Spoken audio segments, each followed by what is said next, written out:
things I found kind of interesting when I assembled this from everyone is that sometimes things were mentioned, the same things, and of course everyone wrote them independently and didn't really have an opportunity to see what others wrote, and so I think that's kind of neat.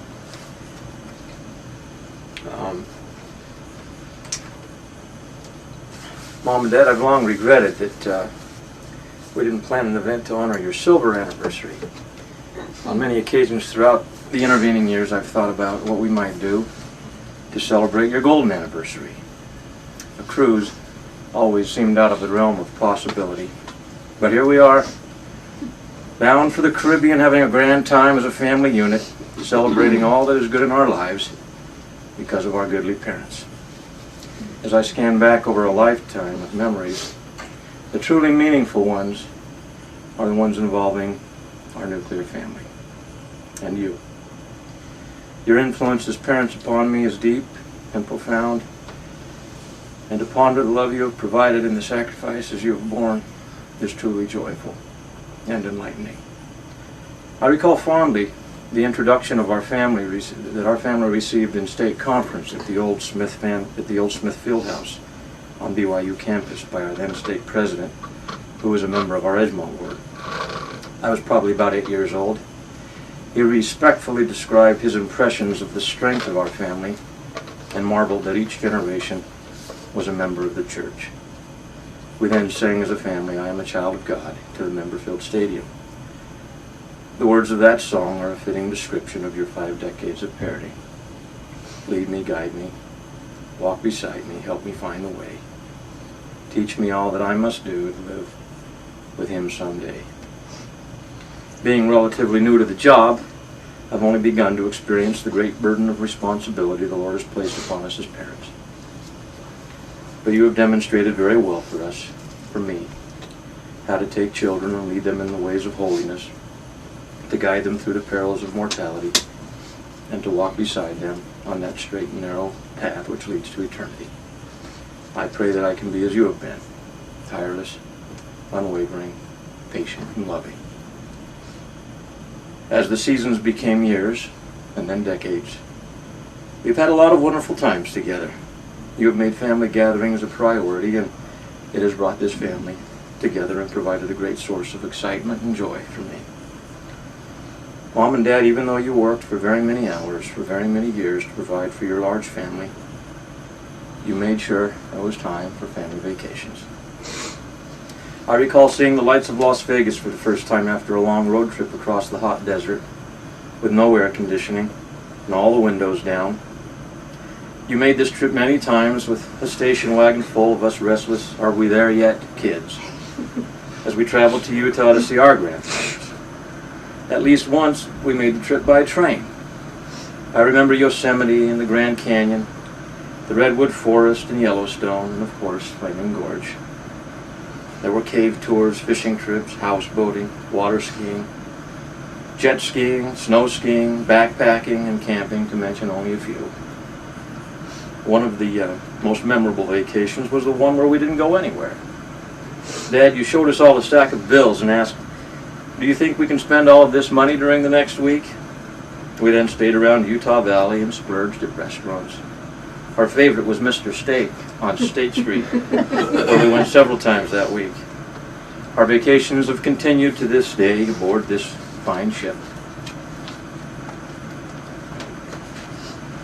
Dad, one day in the middle of the week, you came home from work with an inflatable raft on the top of the station wagon. How excited we were to see that colorful boat. You took me, Carrie, Todd, Allison, and Brad up Provo Canyon, and we all piled in that raft for a trip down Provo River.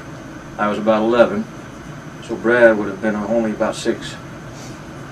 By the end of the trip, we were mostly underwater. The raft had lost at least 60% of its air and was sinking. It's like ranch. Must have been the red and blue one. Bradford. I have little doubt that you were stressed and scared silly about getting us out safely. If you were, we sure couldn't tell. Everything seemed under control, and we had a blast. Dad, you are a master of emotions. You always managed to conceal from us the pressure of your patriarchal mantle. I don't recall any anger when, on the night of the high school senior prom, I seized up the engine in that truck you let me and Todd buy from one of your regular customers at Gamble's. And you never even seemed to wince when I called you on the phone from Parker's driving an American Fork after wrecking it by rear-ending a lady 10 minutes after picking it up from the auto shop with its new engine. Joanne's like Why should familiar. today be any different, right? Mom, I don't know how much stress you went through when we would take off for the Edgemont foothills all day. It couldn't have been easy to trust Carrie on a mini bike at 10 years old or Todd and I on a motorcycle at 13 and 14. Not until observing Joanne and the mothers of my kids' friends have I come to fully comprehend how mothers worry. I know it couldn't have been easy, but it amazes me how much freedom you gave us as youngsters. You were never too protective. I think I limped around on a broken ankle for a week and seen me before you took me to the doctor. Dad, thanks for giving me the first job at Gamble's and teaching me to work. I have fond memories of that trip to South Dakota with you and Todd and me staying at Little America. I loved that convention trip you and I took to Minneapolis, where we watched the Minnesota Twins game and strolled the streets with my pimp suit and platform shoes. Thanks for all the impulsive trips and BYU games, even as far back as when we lived in Edgemont and sat in the Pop Warner end zone. Mom, I have many fond memories of our dogs, Blackie, and Fifi, and Katrina, and our cats, Cindy and Pockets. You've happily put up with hamsters and snakes and lizards and horned toads and bunnies. Pockets was hit by a car. Katrina was swallowed a fish hook. In those earlier years, was that Fifi? Yes. I knew I was going to get corrected on that. In those earlier years, you were almost as familiar with the vet's office as the doctor's office.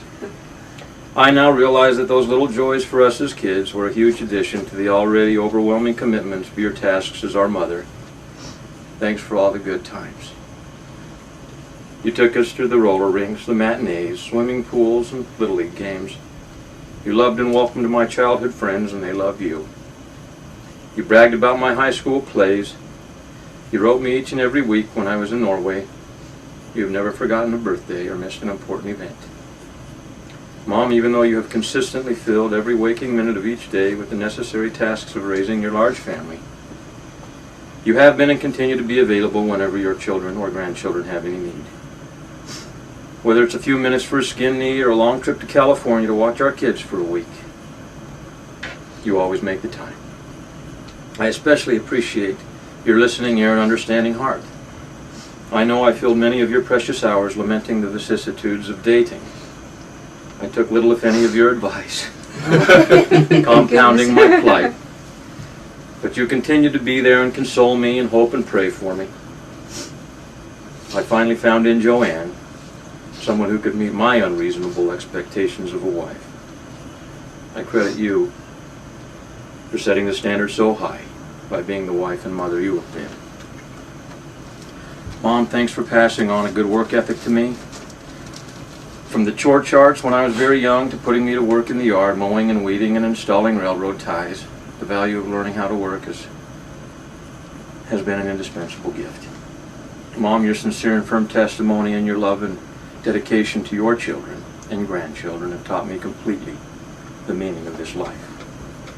Your life has been and continues to be a constant flow of selfless service. All of us and many future generations of this family will benefit eternally from your profound example as our foundation. Mom, it has been beyond amazing to witness your perseverance. You have met and are meeting milestone challenges with courage and grace. While your standard as a mother is superior, I admire you deeply also for your example in marriage. You have shown unmatched respect for your good husband. Through your patience, your forgiveness, your love, and your devotion to Dad, you have taught me what it means to be a true eternal companion.